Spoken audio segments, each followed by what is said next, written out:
so much. I've got two questions, if I may. So I know Charmaine, hello, you mentioned about, us adding value to Ghana. I'm really interested in knowing the value that Ghana can add to me, actually. I'm from Ghana. I love the idea of people going back to Ghana, but what I really would love is to know if the government have plans, that's the Queen Nana, to introduce our Indigenous dialects in the schools. I have 4 brothers, 2 of them would love to go back, and one lives in America. He's got 2 children who speak fluent Ga, born in America, because he was very focused on teaching them the language. He has always said that if Ghana, the schools were teaching Ga, he would be moving there. So I'd love to know what the government did about that, because let's claim it, that's part of our heritage. And that upsets me that, all the schools are speaking English, and everyone wants to be like an English person. A Mandarin. And my other question is, I think, to help us go back, again, what is the government doing about reducing the cost of visa renewals and even passport renewals? Because that is too expensive. So if you want the crowd to come, which we would love to come, some people have got 5, 6, 7 people in their families. How are we all going to, motivate ourselves and, as you said, to gather ourselves to all come to Ghana for the Home Summit if we can't afford it? So what's the government doing again to address the cost of these visas and also these passports? Okay, so the first question, language. I imagine you're Ga? Right, that was how are you, and I'm well. English, please. Mandarin, please. And I forgot to greet Brother Dr. Mbandaka. It's a pleasure to meet you here yet again. I haven't met him a long time. Your Royal Highness, I haven't even addressed it properly. That's I apologize. So allow me just to take a moment. Language. You are speaking my language, pun very much intended. Our constitution that states that every region must teach the language of our region.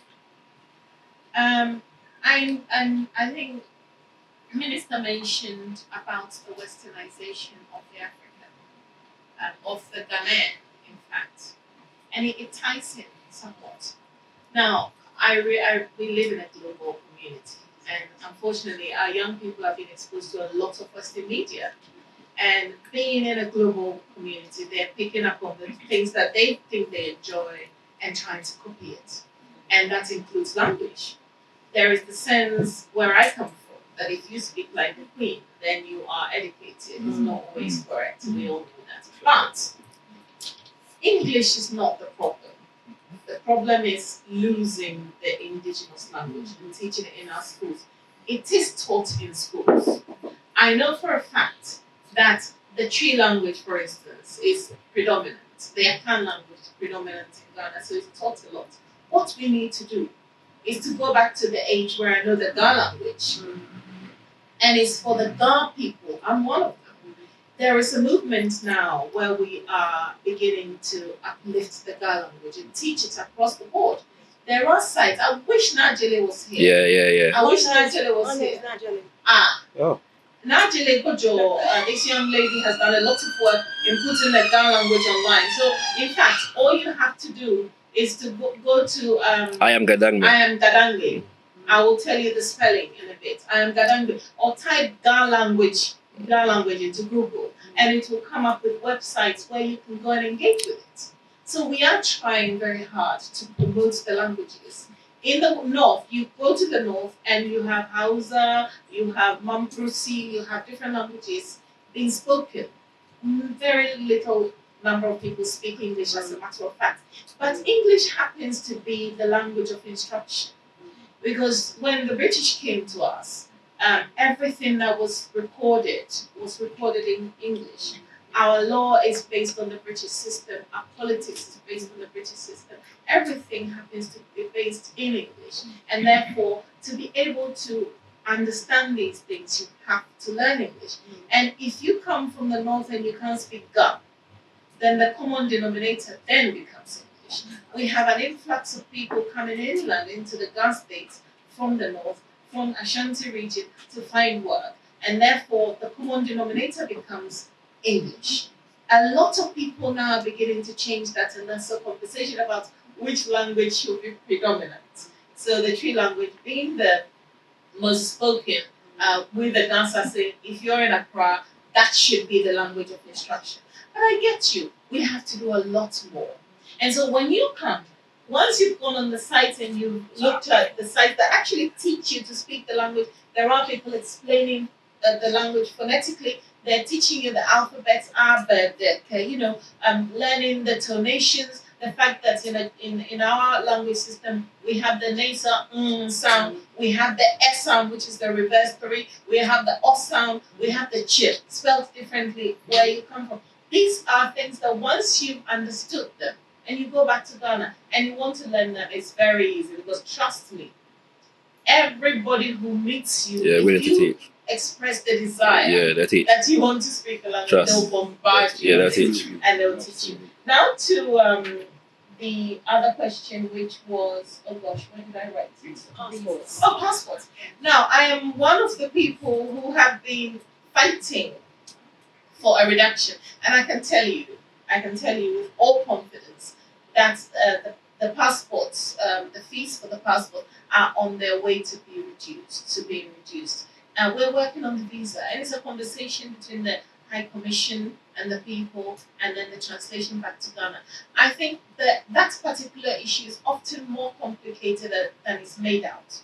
Sometimes it's not so much the government's will to have these, but there are certain international rules and regulations that they have to circumnavigate in order that they can put these kind of legislation in place to reduce the cost. But we're working on it.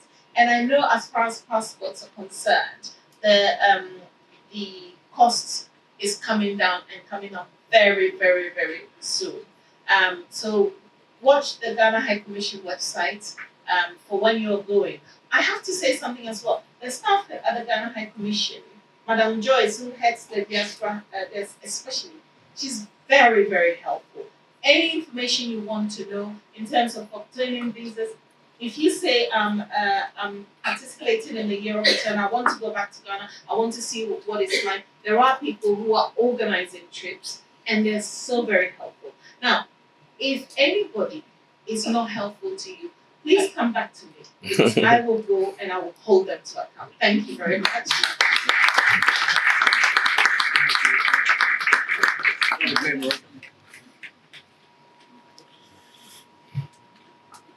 Greetings, panel. Greetings, my sister. Greetings. Can I say that when you listen to me, you find today I'm very calm about my approach. It's not my normal status, because this is something that is about what I like to think I'm about. It's about going home. It's about making sure that we go back in one way or the other, some form of repatriation to our continent. The fact of the matter is, the visa issue from the Ghana embassy is farmed out to others. Mm-hmm. Well, and last time I went there in December, I had to run around to various agencies to get that. We need an African passport. Yes. We really need an African passport to overcome all of this. But I want to support what the minister has raised about our people who are being imprisoned. You see, when I was in Ghana some years ago, and I'm glad to hear there's a Diasporian desk, because the process of return was part of the tourist department. And I'm thinking, I'm not a tourist. I'm not a Diasporian. I'm not a descendant of an African. I'm an African who wants to come home. So I'm going to come back as a tourist. Right? So I'm glad to hear there's a desk about that. And an office. What we need to say when we're encountering this thing about some kind of point system about who should return and who shouldn't return. This is, as is happening now, our children are being stolen. African children are being stolen. If within a year they manage to come back, is somebody going to say, well, what have you been doing? Have you got a criminal record? Have you got a criminal record that is designed by somebody else, not us?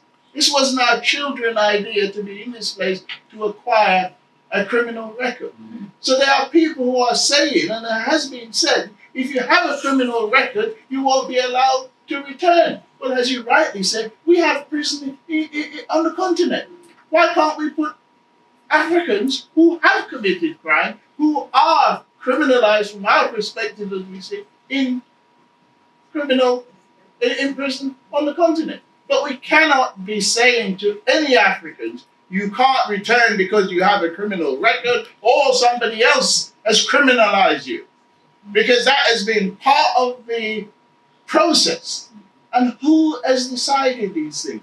European have set the bars in our structure about our criminal justice system while they're criminalizing us here. Right. So one of the things I think is very necessary in support, there are many other things I would like to say to you, but in supporting the minister's direction about our youth, it needs to be seriously looked at, but not using their judgment of criminalizing our people as a benchmark to say who should come and who shouldn't. You're an African, you must have the right to return.